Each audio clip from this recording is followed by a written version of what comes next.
Another day, another ganap nga tayo guys. This second day here in Hong Kong, we are here at Disneyland Hotel. Dito nga pala kami nag-check-in guys sa Hotel Disneyland para mas convenient sa amin at may shuttle bus din papunta dito.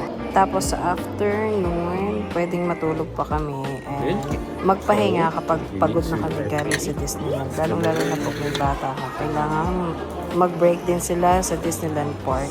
Lalo na kapag ang bata mo ay medyo fuzzy, kagaya ng anak ko. Naku, napakadigalig itong bata ko.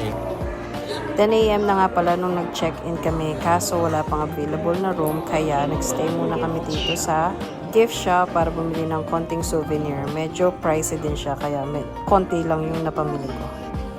Habang naglilibot-libot kami dito, nag-enjoy din ng bata ko kasi sobrang dami yung nakikita. Naku, ang dami yung nabiling cookies dito. Para kahit naghihintay kami sa room availability namin, ay meron siyang nangungaya. Siyempre, kailangan niya yun.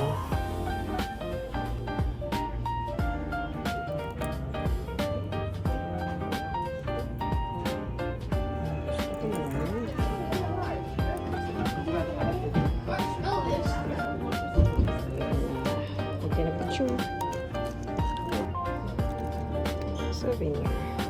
After ko nga palang mabayadan yung mga pinamili ko dito na souvenir sa gift shop, diretso na kami dito sa Walt Cafe for lunch. Sa next vlog ko na nga lang pala ipapakita ito kasi medyo mahaba na.